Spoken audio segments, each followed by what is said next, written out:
Hi. Hi there. So, science fiction games. Science fiction gaming in the role-playing league has been dominated by one game.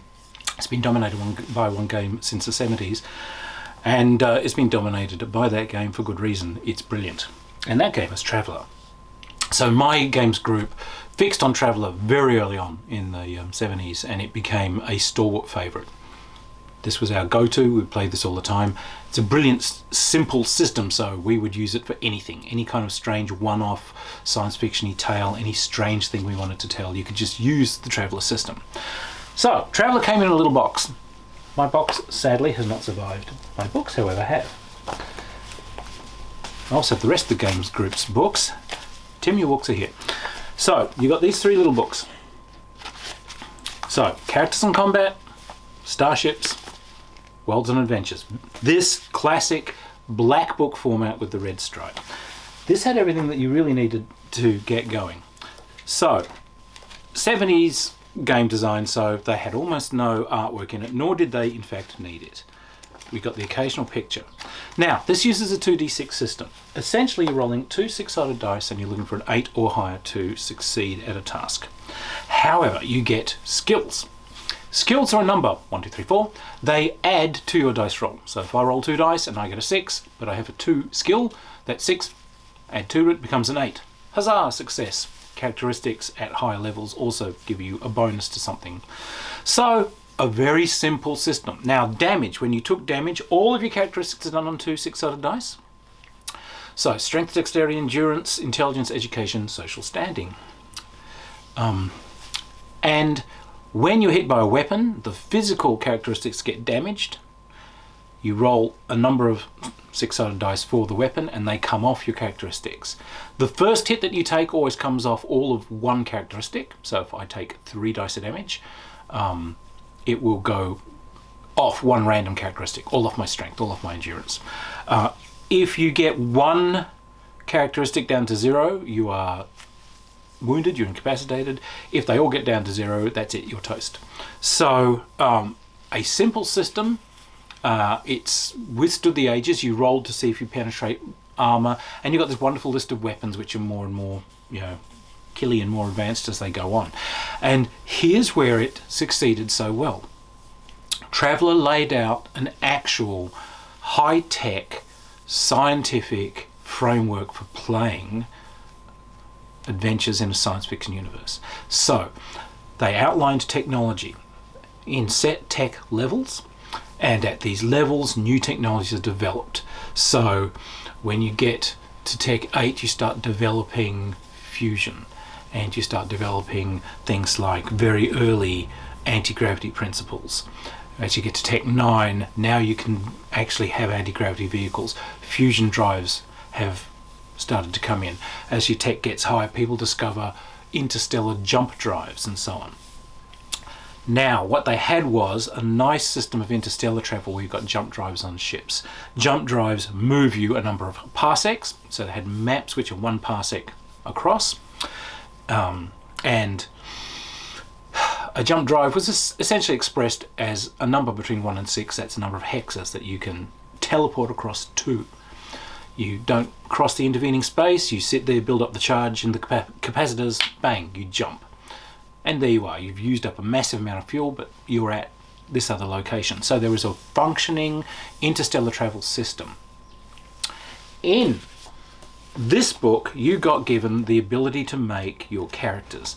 Now, initially what they said was you are choosing from things that were sort of the science fiction-y tropes of the time. So you can be, what was it, Navy, Space Navy, obviously Marines, Space Marines, Army, which was ground troops and so on, Scouts, which are these space explorers, but also in this Imperium that they proposed, they're also used as some couriers and so forth, merchants, and they just had another one which was other, which was kind of, I'm a citizen, I'm an entertainer, I'm whatever.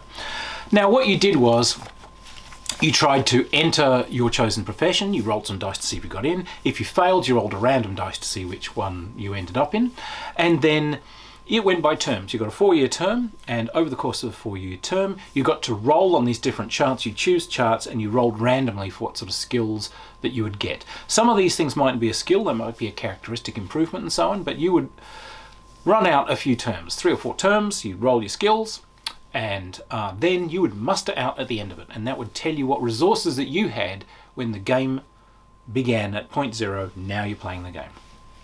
So you would roll on these things and it would say, good, you've got some money, you've also been given a membership to the Traveller's Aid Society, which means you get a free Starship ticket, every 3 months. And you also get given a suit of combat armor, or you get given a vehicle. And it changed depending on where you're from. So if you're in the Scout service, and you might get one of these little interstellar scout ships, you might muster out with this thing because they're kind of encouraging you to go out and explore on your own. If you're a merchant, you might get shares in a merchant ship, and so on. So you can start the game with ships or not. And there are many cool articles on becoming a merchant trader, just hiring space using these rules, hiring cargo space and then buying your own cargoes and so on. So characters and combat gave you everything you needed. Now, the big on-running joke is, of course, that each term you rolled to see if you survived it. So yes, in Traveller you could die during character generation, but that was kind of part of the fun. You sort of rolled through it. It wasn't that serious, and you could take this as just saying, this is where this career stops. Something happened, and now this guy starts play. You've been kicked out because you accidentally backed into the Admiral's dog or what have you. So it didn't necessarily mean that you died. However, what I quite liked is we had you talking to people and saying, oh, how could you, no, I have rolled a character and I'm a purist gamer. I've rolled 2, 3, 1, 4, on 2d6 you made these terrible, terrible rolls. And just throw that character away. No, I'm a purist. I take what I roll. That is my honor as a gamer, to play with what I've got. There was one profession you could take was belters, which is essentially asteroid miners, and your chances of survival were like you had to roll a 10 or higher on 2d6. So I'll take what I rolled. I joined the belters, spewing I died. New character. So your second book, Starships. Now what was kind of cool about Starships was it gave you the rules for running a starship, how much it costs to fuel it, to repair it, to maintain it. All these sorts of things, quite clearly and simply done. However, it also had the neat stuff on how to build your own ships. So starship construction was right there, but also how to do that kind of tramp freighter thing that is one of the great old tropes of science fiction. You've got the beaten up freighter and you're going from place to place to place and you're trying to survive picking up cargoes and weird jobs. It's a great storytelling device to get you to go to new planets and get into all kinds of wacky situations and get chased by the locals and accidentally find that you've accidentally married someone's dog and that the authorities are after you and off you trot. And so they had the rules for how much it costs to sort of buy materials and to broker materials and broker deals, and how much it costs to sell them. And this varied depending on the type of planet that you were buying these things from and selling them to. So you could start to find places where you could buy resources cheaply and then go to another planet that needed it and sell those at a profit. So you could build these kind of things up, which was great. And there were all these wonderful little rules in there because there's a layer of bureaucracy to this, and the bureaucrats or the scoundrelly sorts can try and weasel their way around these rules and try and live a dodgier life, or just be the paperwork dude and do it better than everyone else. So the Starship thing gave its own wonderful openings to adventures. And then of course we've got Worlds and Adventures. Now Worlds and Adventures had this system for generating star systems and planets, and how big it is, what the gravity is, what the atmosphere is, what its hydrographic is, how big the population is. It wasn't big on social stuff. It didn't sort of, it gave you a bit of a rundown where you could roll and this group could be balkanized, as in split into tiny little nations, or it could be feudalized, or it could be a weird ass crazy plebiscitic democracy. It did a lot of that, but further color was kind of up to you. If you were a Jack Vance fan, you would make these amazing, strange, weird ass beautiful worlds. If you were more of a Star Wars actually came out sort of as this was being done, so there were some vague Star Wars references in the back, but up to you to fill things out. Now, they proposed that there is a Imperium which has, a navy and marines and so on, and as the game went on, they built up a location and a history and a backstory, and it's not difficult. There is an Imperium, and there's a timeline where this thing has risen and fallen and other things have happened, but it's very easy to read this in. And it wasn't a difficult world to buy into. So we got some great supplements came out. There was Mercenary, which gave you more material on if you wanted the army and marines characters, and it expanded out their skills because people like shooting things. High Guard was expanded ship rules and naval rules. I'm actually quite pleased to say that we were peripherally involved in some of the playtesting for some of these things and some of the campaigns. Trillion Credit Squadron that came off this. There are still rules floating around Trillion Credit Squadrons, which I'm pleased to say were made to stop myself and my friend Damien from doing that terrible stuff that we would do in their campaigns. Or it's quite pleasing to look through and finding there are some remnants of us in there. It's like, that ship's there because we did this. Beautiful little moments, like in the Trillion Credit Squadron thing, you could make ships and you could make planetoids, which is just an asteroid where you hollowed out and bung an engine on the back, or a buffered planetoid where you've put some armor and you've sculpted things around. So I wrote into them to sort of say, can I spend some extra cash and can I essentially smooth down and sculpt the outside of these asteroid ships to make them semi-streamlined, which means you could skim hydrogen fuel from the outer atmospheres of gas giant planets. And they wrote back to say, here are the costs for sculpting the outside of these things, and but no, they will never ever count as streamlined or partially streamlined, but you can still sculpt them. So sold. So yes, we had the mighty Mount Rushmore dreadnoughts, and we had the Venus de Milo frigates, and we had the Statue of Liberty destroyers, the bust of Beethoven shuttles, and we took photos and drew engine bells in the back of them and sent them in with our orders, and it's Australians, who lets them in? But we had fun with it. Now, over the course of things, some wacky little things came out. Merchant prints, that's fun. They also expanded things like you got the Scouts and the Merchant Prince and so on came out, so you got some expansions and things. Now what they did bring out was a skirmish game called Snapshot, which was a board skirmishy thing, but what happened in that was some of the rules there were, it was essentially armor and so on exactly, and weapons exactly what you get in Traveller, but it was a little bit crisper. So you could actually play Traveller using these as your combat rules. And then they brought out a whole military game called Striker. And Striker was quite complex rules for designing tanks and designing aircraft and designing artillery and all these sorts of things, and for running a military board game. However, you could roll those rules over into Traveller, and it used armour and so on slightly differently, where weapons did damage and the armour subtracted from the damage and so on. And it did actually make sort of the tech differences stand out a lot more glaringly. If someone's wearing sort of their amazing tech level 12 combat armour and you take a punt at them with 303 Lee Enfield, it's just going to bounce off. It's not designed to go through that level of protection. So interesting things. So that's classic Traveller, and it has survived. Now, in later years, well, on drive through you will find a thing called the Cepheus Engine. This is good old 2d6 Traveller, which they have preserved as sort of an open content 2d6 set of rules.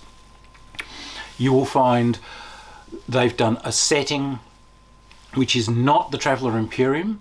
It's a good setting where essentially some wormholes and so on were opened. Human colonies went through to this area. They've been sort of separated off for a while. So they've set up their own political spectrum of these things.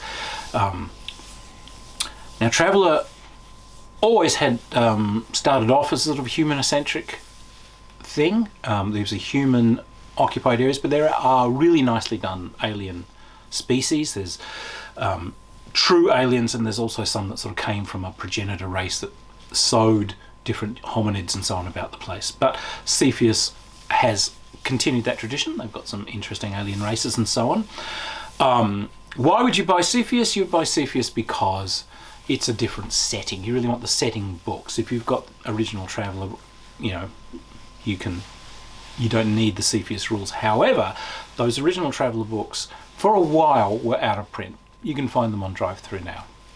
So we're back again.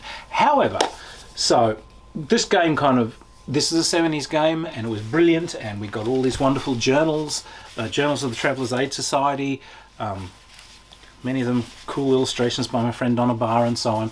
So there's a whole mess of background, but the game kind of ran its dash and didn't really go into new editions.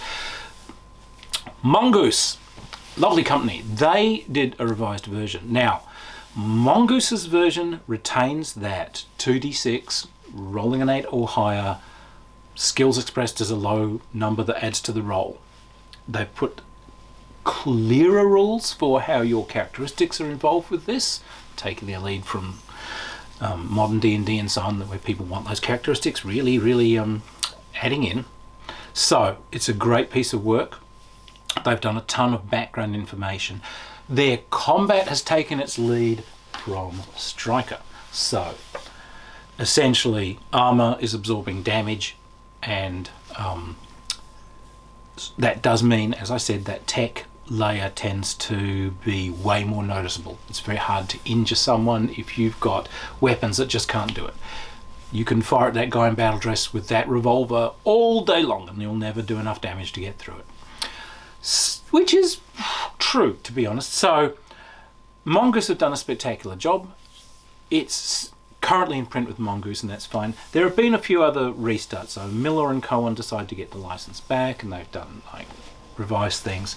And now here's where we come to some wackiness. So 5th Ed Traveller has come out, and yeah. So positives. Gee, they got nice dice. These are done in the original font and so on from the original game, so that's a nice bit of nostalgia there. You might want to go on their site and get their dice, and that's probably all you want to go on their site and get. There are some really nice floor plans for Starships and so on that you can get. I will give them that. However, okay, they brought out Traveller 5. Comes in a slipcase, and as we remove these, lo and behold, what do we find? It's black books, red stripe. Book 1, Characters in Combat. Book 2, Starships. Huzzah! Book 3, Worlds and Adventures. So this was billed as your fave old game back again. Now we get to the stage where I am not a happy bunny. This is the most confused, crowded, cramped bit of game design and layout I have ever seen in 40 years of playing these things. More than 40 years of playing these things.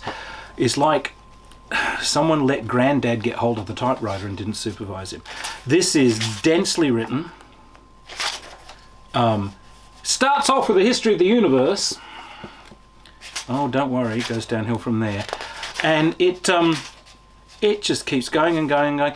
They never say bloody when sanguinary do. It's wordy, it's dense, nigh unto incomprehensibility. So we get a 2-page spread on how their dice system works. This is my job. I went through this and it took me, I had to reread this and reread this until I finally picked up from context later on how their dice system is running. So they flipped it round. You're rolling usually 2 dice and you're trying to roll equal to or less than a characteristic. And they have skills, but those skills are quite high numbers that they're expressing. So instead of like the 1 or 2 or 3 we're used to, it's quite big numbers, like +4, it's +8. You know, I was a bit shocked. It's like this Traveller, what, 8? If you had level 8 skill in original Traveller, someone would just retire you. You've become the god of whatever you're doing. This is ridiculous. You know, 1 or 2 or 3 points of skill max. This thing is so dense. I just couldn't even tell you how to do a character. They've split up the characteristics into subsections and then have kind of failed to explain what these mean. You've got chart after chart of table after table of sub-characteristics of the characteristics, and then you find out that those don't really come into play unless you're playing some kind of alien and we've redefined the characteristic as something else. It's unnecessary. It does everything a role-playing game shouldn't do. it generated so many details, and it's lost itself in those details from page one, that it's hard to actually divine the game from amongst the details. So we've got stuff that we would expect, like characteristics and careers and so on, but oh my god, it's so over complexly laid out. It's just crazy.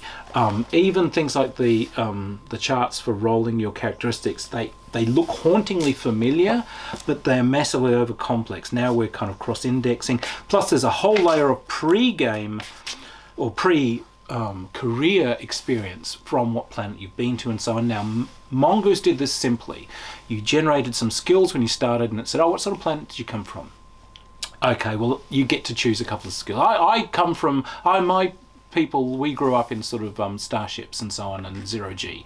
That's where my people came. Oh, okay, well, you get some vac suit skills, and you might get some shuttle piloting skills and that sort of thing. Oh, well, my guys are frontier sort of guys. Oh, you might learn how to ride animals, and you might have some wilderness survival, and you might know some ecology. Oh, I'm from an urban area. I'm going to start off with some entertainment skills and so on, and I'm going to know some cool kind of streetwisey, down with it sort of roguish skills. Fantastic, easy enough to do. They've tried to do a similar system in this, but it is just so dense with all these different college and university things, and it's really hard to figure it out. Everything in this is hard to figure out, and it goes on and on.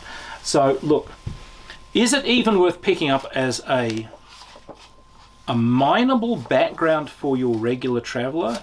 I would say no, because it's full of this kind of stuff. If you really want to mine through and go through page after page after page of incredibly dense charts that probably don't mean much to you, then mazel tov, baby, but it's not really a mineable resource.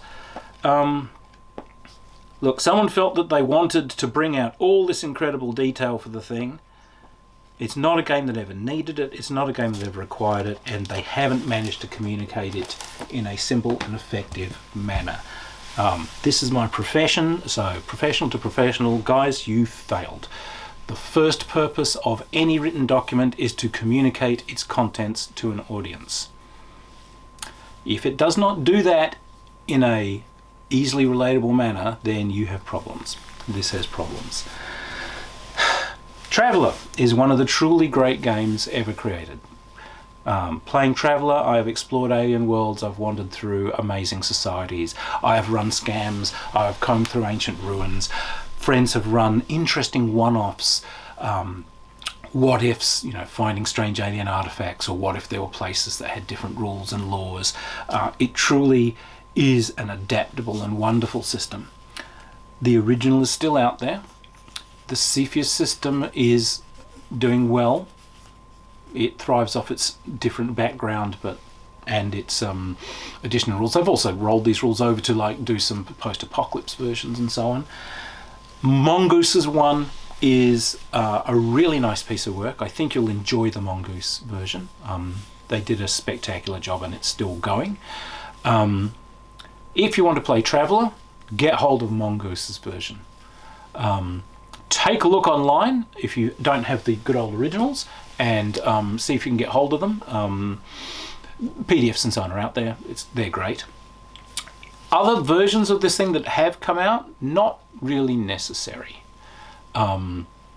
Mongoose will do you just fine, and the old school version is there for nostalgia's sake, and valuable resources like all of these journals. These things are a hoot. They're wonderful and full of humour and full of little adventures. Again, you can find those on drive-through. They're a great mineable resource. If you want to play science fiction role-playing and you want to have a system that is fun, that is easy to explain to everyone, that anyone can just leap in and play, Traveller would still be my first choice. It's just so simple to do characters, it's so easy to play, and it lends itself to so many environments and settings. If you haven't played it before, go and give it a shot. If you're an old-time player, yeah, get back in there and take a look at the Mongoose one. Definitely, I think you'll enjoy that a lot. So look, here's to adventures in space, everyone. Keep them flying. Cheers.